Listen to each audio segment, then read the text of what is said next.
Story 1. I never thought I'd be the one posting on Rentitle People, but here we are. I'm still processing what happened yesterday, and I need to share this wild experience. For context, I'm a freelance web designer. After my long-term relationship ended 6 months ago, I moved out of our shared apartment and into a much smaller studio. The place is functional, but not ideal for working thin walls, noisy neighbors, and spotty internet. So, like many remote workers, I found refuge in local cafes. The K-Korner became my go-to spot. It's a cozy place about 15 minutes from my apartment with reliable Wi-Fi, good coffee, and most importantly, a quiet corner table near an outlet that somehow always seemed available when I arrived at 8:30 am. The morning staff knew me by now not by name, but as the guy who orders a large black coffee and stays until lunch. I always buy several drinks and a pastry or sandwich throughout my stay to justify occupying the space for hours. Yesterday started like any other Monday. I woke up at 7, showered, grabbed my laptop bag, and headed to the K-Korner. I arrived at my usual time, ordered my large black coffee from the barista, and settled into my regular spot, the corner table with the outlet. I had a big project deadline approaching, so I planned to put in a solid 4 hours of work before heading home. About 2 hours into my work session, I was deep in concentration, headphones on, designing a complicated website layout for a client, when I felt a tap on my shoulder. I paused my music and looked up to see a woman staring down at me. She looked to be in her 40s, with an expensive-looking haircut and designer sunglasses pushed up on her head. "Woman, excuse me, you're at my table." I was confused. I'd been sitting there for hours, and this woman had just walked in. "Me, I'm sorry, what?" "Woman, this is my table. I sit here every Monday. You need to move." I looked around. The cafe was about half full, with several empty tables available, including a nearly identical corner table just across the room. "Me, I've been here for 2 hours already. There are plenty of other tables free." She put her hand on her hip, and her expression hardened. "Woman, you don't understand. This is my table. I always sit here. I'm meeting someone important, and I need this specific table." "Me, I'm sorry, but I'm in the middle of work, and I'm set up here. That table over there has an outlet too." I pointed to the other corner table, but she didn't even look. "Woman, listen, I don't have time for this. I need this table now." By this point, people at nearby tables were starting to stare. I noticed one of the baristas looking over with concern. I tried to keep my voice calm and reasonable. "Me, look, I understand you have a preference, but I was here first, and I'm in the middle of important work. I can't move all my stuff right now." She narrowed her eyes and looked at my laptop. "Woman, is that the new MacBook Pro?" The question threw me off guard. I was using my 3-year-old Dell XPS that I'd saved for months to buy when I started freelancing. "Me, no, it's a Dell."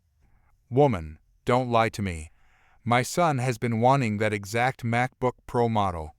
In fact, it looks exactly like the one that went missing from our house last week." A chill ran down my spine as I realized where this was heading.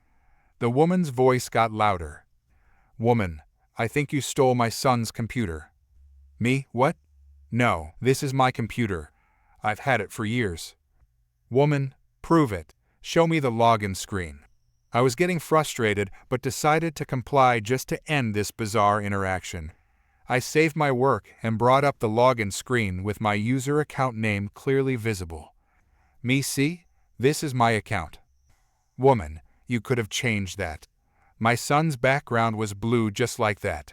The standard Dell background was indeed blue, but that hardly proved anything. People at nearby tables were now openly staring. "Me, this is ridiculous. I didn't steal anything. This is my computer that I use for work." She suddenly reached across the table and grabbed my laptop. "Woman, I'm taking this back. It belongs to my son." I stood up immediately and grabbed the other end of my laptop. We were now in a tug-of-war over my computer in the middle of the cafe. "Me, let go. This is my property." "Woman, thief, help. This man stole my son's computer. The commotion brought over the cafe manager, a tall guy with a concerned expression. Manager, what's going on here? Woman, this man has my son's stolen MacBook. I'm taking it back. Me, this isn't even a MacBook. It's my work computer, and she's trying to steal it. Manager, ma'am, please let go of his computer. Woman, no, it's my son's. Call the police. He's a thief. The manager looked uncomfortable but nodded. Manager, okay, I'm calling the police to sort this out. In the meantime, both of you need to let go of the computer and sit down separately. The woman smirked triumphantly, clearly believing the police would take her side. She released my laptop, and I quickly pulled it back, checking for any damage. Thankfully, it seemed fine. I closed it and held it protectively against my chest. Manager, sir, please sit at that table over there. Ma'am, please wait at the counter. The woman huffed but moved to the counter, where she immediately pulled out a brand new MacBook Pro from her designer handbag and placed it on the counter. I couldn't believe what I was seeing. She had her own MacBook the entire time. I sat at the designated table, my heart racing. The cafe had gone quiet, with everyone watching the drama unfold. The manager spoke quietly into his phone, presumably calling the police. After he hung up, he approached me. Manager, I'm really sorry about this. We have security cameras that cover the entire cafe. The police are on their way, and will show them the footage. I nodded gratefully. About 15 minutes later, 2 police officers arrived. They spoke first with the manager, who showed them something on his phone, probably the security footage. Then they approached my table.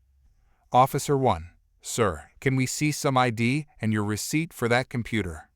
I pulled out my driver's license and explained I'd bought the computer 3 years ago and didn't have the receipt on me, but I could log in and show them my work files dating back years.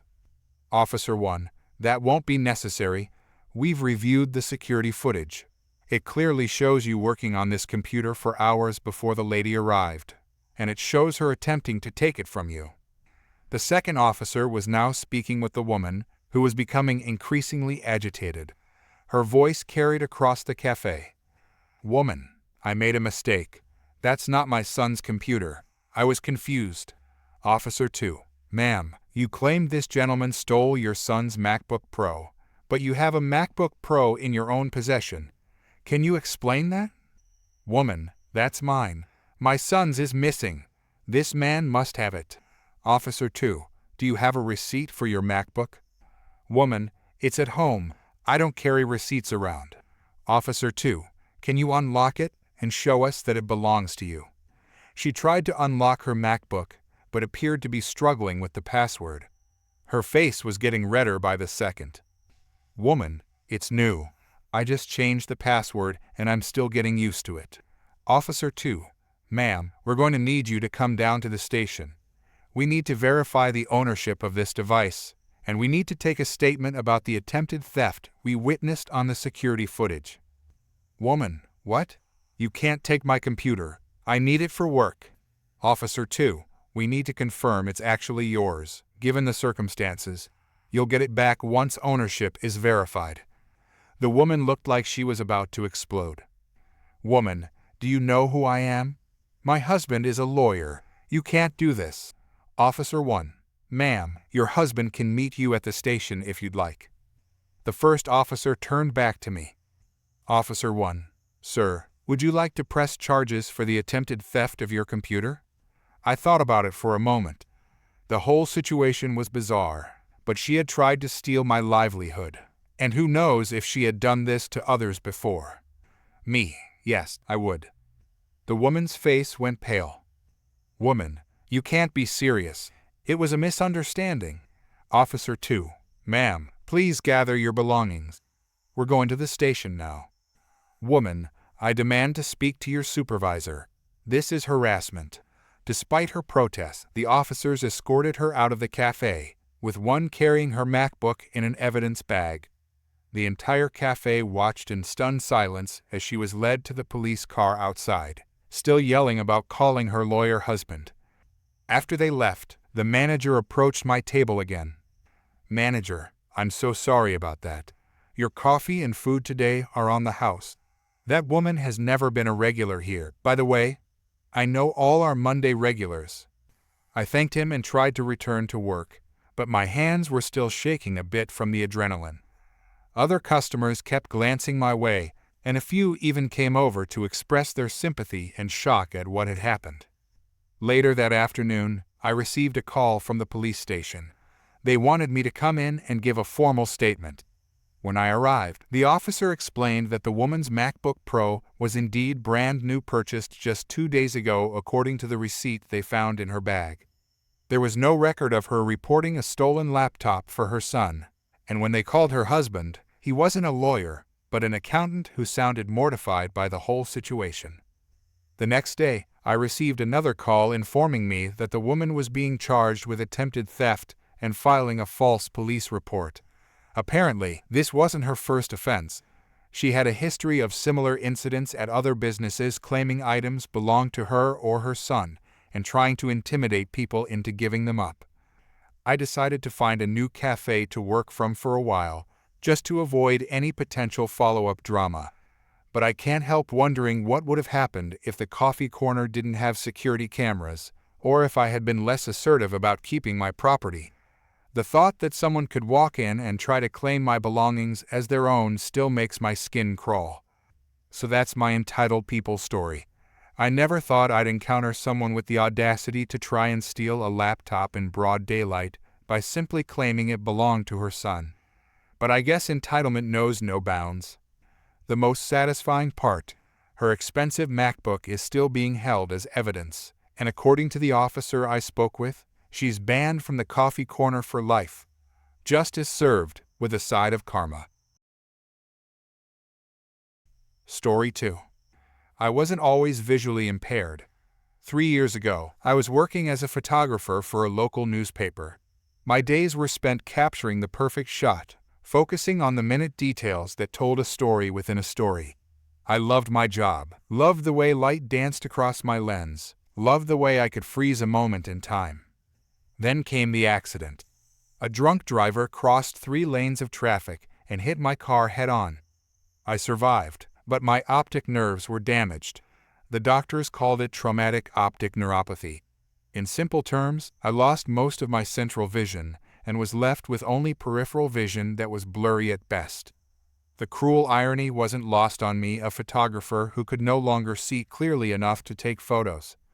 The first year was the hardest. Depression hit me like a second accident. I had to relearn how to do the most basic tasks. Reading became nearly impossible. Navigating outside my home was terrifying. I felt like I had lost my independence along with my vision. That's when my rehabilitation counselor suggested I apply for a service dog. I was hesitant at first. I'd never owned a dog before, and the idea of being responsible for another living being when I could barely take care of myself seemed overwhelming. But desperation makes you brave, so I applied. 6 months later, I was matched with the most incredible German Shepherd. I decided not to name her anything specific, preferring to simply call her Girl or my dog. It felt more natural that way, like she was truly an extension of myself rather than a separate entity. She became my eyes, my confidence, and my constant companion. With her by my side, I slowly started rebuilding my life. I began freelance writing from home, a far cry from photography, but it kept my mind engaged and paid some bills. By the 2-year mark after my accident, I was feeling somewhat normal again. My dog and I had our routines down. We would walk to the local cafe every morning where I'd write for a few hours. She would guide me to the supermarket when we needed groceries, and occasionally we'd venture to the mall when I needed something special. Which brings me to yesterday's incident at Lakeside Mall. I needed to buy a gift for my sister's birthday, and I thought the department store would have something nice. It was a Tuesday afternoon, so I figured the mall wouldn't be too crowded. My dog and I took the bus there, and everything was going smoothly. She guided me through the entrance, past the food court, and into the large department store on the east side of the mall. The store had that typical department store smell, a mix of perfume, new clothes, and air conditioning. We walked slowly through the aisles, my hand gently touching items as we passed, trying to find the home goods section where I thought I might find a nice candle or decorative item for my sister. I was feeling the texture of what seemed to be a ceramic vase when I heard a sharp intake of breath behind me. "Woman, excuse me. What do you think you're doing bringing that filthy animal in here?" I turned around, though I couldn't see the woman's face clearly, just a blur of blonde hair and what appeared to be a bright pink top. "Me? I'm sorry?" "Woman, that dog. Dogs aren't allowed in shopping areas. It's unhygienic. There's food being sold here." I took a deep breath. This wasn't the first time I'd encountered someone who didn't understand service dog laws, but it never got easier. Ma'am, this is my service dog. She's allowed by law to be anywhere I go." "Woman, I don't care what you say. I'm highly allergic to dogs, and this is a public space. You're putting my health at risk." I noticed my dog pressing closer to my leg. She could sense the tension, but she was trained to stay calm in these situations. "I understand your concern, but she's hypoallergenic and very clean. She's specifically trained to assist me because I'm visually impaired." The woman scoffed loudly. "Woman, you don't look blind to me. You were just looking at that vase. This is one of those fake service dogs, isn't it? People like you make me sick, pretending to have disabilities just so you can bring your pets everywhere." My heart was pounding now. I hated confrontation, and I hated even more having to explain my disability to strangers. I'm legally blind, not completely blind. I have some peripheral vision, but I need my service dog to navigate safely." "Woman, liar. I want to speak to a manager right now." By this point, other shoppers had stopped to watch. I could sense them around us, their presence adding to my anxiety. My dog remained steady, though I could feel a slight tremor in her body as she stood firmly by my side. A new voice entered the conversation, deeper, calmer. "Store employee, is there a problem here?" "Woman, yes, this person has brought a dog into the store. It's against health codes. I demand you remove them immediately." Store employee, "Ma'am, service animals are absolutely welcome in our store. It's not only store policy but federal law." "Woman, that's not a real service dog. She's faking it. Look, she can see just fine." I felt tears of frustration building, but I forced them down. I'd learned that crying just made people like this feel like they'd won somehow. Store employee, "Ma'am, we do not question the legitimacy of service animals. The dog is clearly wearing a proper service vest and is well behaved. There's no issue here." "Woman, so you're taking her side? What about my rights? What about my health concerns? I could sue this entire store." Store employee, "I understand you're upset, but I'm going to have to ask you to lower your voice. You're disrupting other customers." "Woman, I will not lower my voice until that dog is removed from this store. It's disgusting. Dogs carry diseases. They shed. They drool. They're filthy." I felt a hand gently touch my arm. Store employee, softly to me, "Are you okay? Do you need anything?" I'm fine, thank you. I just want to finish my shopping in peace." Woman, "Oh, so now you're whispering about me? This is discrimination against people with allergies." I heard the employee sigh. Store employee, "Ma'am, for the last time, the service dog stays. If you have concerns, you're welcome to shop in another area of the store or come back another time." I thought that might be the end of it. I was wrong. What happened next occurred so quickly I barely had time to process it. The woman let out a shriek of rage, and suddenly I felt hands on my shoulders, shoving me backward. I stumbled, losing my balance and falling against a display. Glass shattered around me as I hit the floor, my hand landing on something sharp. My dog barked the first time I'd ever heard her bark while in service and positioned herself between me and the attacker. The store erupted in chaos. People were shouting. Someone helped me to my feet while someone else wrapped something around my bleeding hand. "Kind stranger, are you hurt? Can I call someone for you?" "I'm okay, just shaken." Is my dog all right? Kind stranger, she's fine. She didn't leave your side, not even for a second. Security arrived within minutes. Through the commotion, I could hear the woman still yelling, now directing her anger at the security guards. Woman, she attacked me. That dog tried to bite me. I want her arrested. Security guard, ma'am, we have multiple witnesses who saw you push this person, and our security cameras recorded the entire incident. You need to come with us right now. Woman, don't you dare touch me. Do you know who I am? My husband is a lawyer. I'll have all your jobs.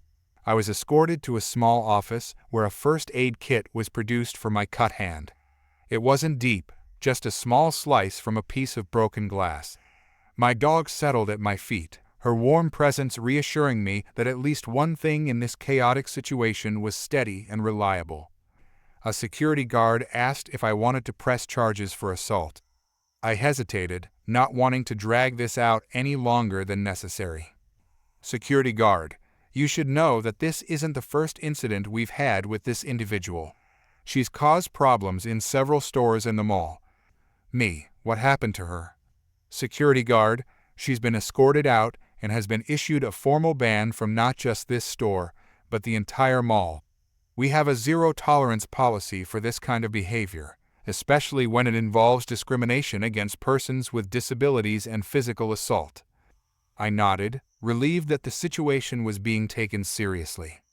Security guard, we'd still encourage you to file a report with the police. What she did was assault, plain and simple. Me, I'll think about it. Right now, I just want to finish getting a gift for my sister. The store manager appeared then, profusely apologetic. Store manager, we are so deeply sorry this happened. Please allow us to cover any medical expenses for your hand, and we'd like to offer you a store gift card as a small token of our apology. Me, that's very kind, but unnecessary. Your staff handled it well. No one could have predicted she would get physical. Store manager, nevertheless, we want to make this right, and please know that you and your service dog are always welcome here. After everything settled down, a staff member helped me find a beautiful scented candle set for my sister. The store insisted on giving it to me free of charge, along with a $100 gift card. I tried to refuse, but they were adamant. As we were leaving, the kind stranger who had helped me up after the fall approached again. Kind stranger, hey, I just wanted to check that you're really okay. That woman was completely out of line. Me, I'm fine, thank you for your help. Kind stranger, your dog is amazing, by the way. She didn't panic at all, just positioned herself to protect you. That's incredible training. I smiled, reaching down to stroke my dog's head. Me, she's the best thing that's ever happened to me. As we made our way home on the bus, I reflected on the incident. 3 years ago, I might have crumbled under such an attack. I might have left the store in tears, questioned my right to be there, or even apologized for causing a scene. But I've learned a lot since losing my vision about my own strength, about standing up for myself, and about the laws that protect people like me. The woman's words still stung, of course. Being accused of faking a disability cuts deep, especially when you've spent years coming to terms with it. But I know who I am now. I know my rights, and I have an incredible four-legged partner who has my back no matter what. When we got home, I gave my dog an extra treat and spent some time playing her favorite game of tug-of-war.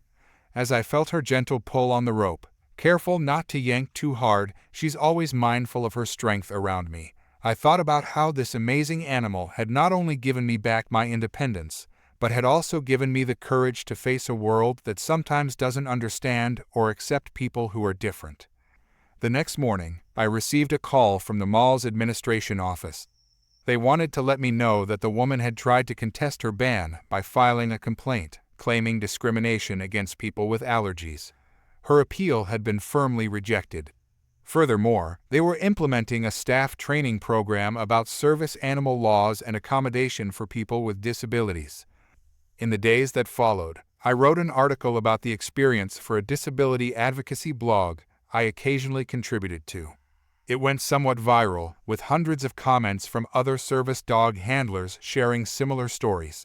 There were also comments from people admitting they hadn't understood service dog laws before and thanking me for the education. What struck me most was a comment from a department store employee, not from the mall where my incident occurred, who wrote, "After reading this, I spoke to my manager about updating our training. We're now implementing a specific protocol for handling service animal disputes to protect our disabled customers from harassment. Your story is making real change." That comment made everything worth it. If my uncomfortable encounter could help prevent someone else from going through the same thing, then something good had come from it after all. My dog and I still go to that mall. The security guards greet us by name now, and the staff at the department store always make a point of welcoming us warmly. As for the woman who assaulted me, I heard through the grapevine that she tried to enter another store in the mall a week later and was promptly escorted out by security. Apparently, her picture had been circulated to all security personnel.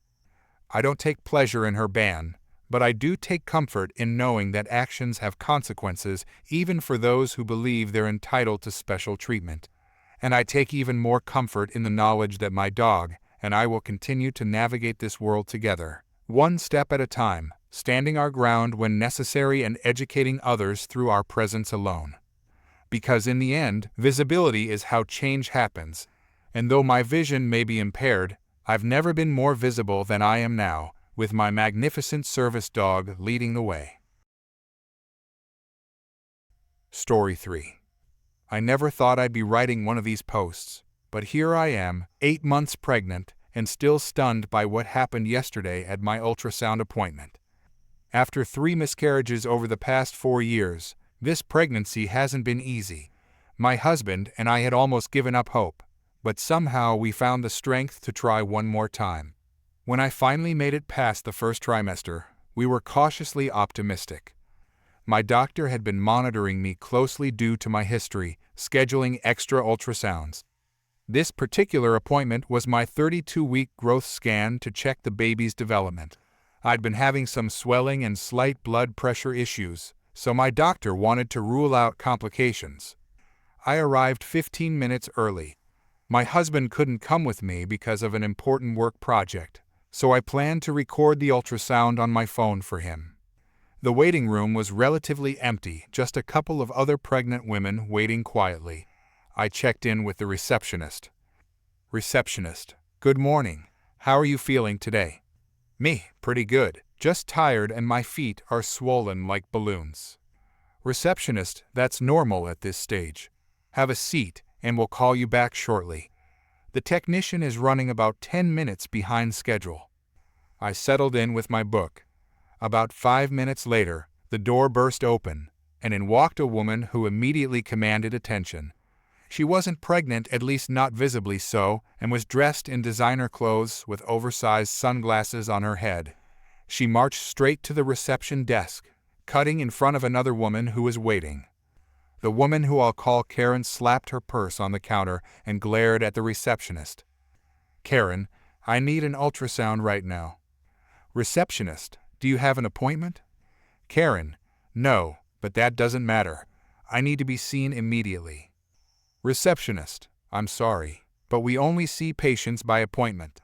I'd be happy to schedule you for our next available slot, which is next Tuesday at 2 p.m. "Karen, that's ridiculous. I can't wait that long. Look, I think I might be pregnant, and I need to know today because I have an important business trip tomorrow." "Receptionist, if you think you might be pregnant, I'd recommend taking a home test first. If it's positive, you should schedule an appointment with your doctor. We typically don't do confirmation ultrasounds without a referral." Karen's voice got louder. "Karen, I don't have time for all that. I have an important life, unlike some people who can just sit around waiting all day." She gestured dismissively toward us pregnant women. I felt my cheeks flush with anger, but kept quiet. The last thing I needed was increased blood pressure. The receptionist called the clinic manager, who emerged from the back office. "Manager, I'm the clinic manager. How can I help you?" Karen repeated her story, adding details about how she was certain she was pregnant and how this supposed pregnancy would interfere with her career. Manager, I'm sorry, but we can't accommodate walk-ins for non-emergency situations. Everyone here has scheduled their appointment weeks in advance. Karen, but this is an emergency. My whole career depends on this. Manager, a pregnancy confirmation is not a medical emergency. If you're concerned, you can visit an urgent care facility. Karen scanned the waiting room, her eyes landing on me. Karen, what about her? I bet she's just here for a routine check. My situation is way more important. Manager, all of our patients are important. Everyone here has a scheduled appointment, and we see them in the order they're scheduled unless there's a medical emergency. Karen, fine. Then I'm having a medical emergency. That's when things got truly bizarre. Karen suddenly doubled over, clutching her stomach and letting out a dramatic moan that sounded more like bad acting than actual pain. Karen, I think I'm in labor. The baby is coming. Help me. Manager, ma'am, you just told us you don't even know if you're pregnant yet. Karen, I lied before. I'm actually 9 months pregnant. Please, you have to help me. She continued moaning while stealing glances at the staff. The receptionist called security instead of medical assistance. Manager, if you're in labor, we need to call an ambulance. This is an ultrasound clinic. We're not equipped for deliveries. Karen, no ambulance. Just get me into an ultrasound room to check on the baby. Everyone was staring. Another pregnant woman caught my eye and mouthed, "What the heck?"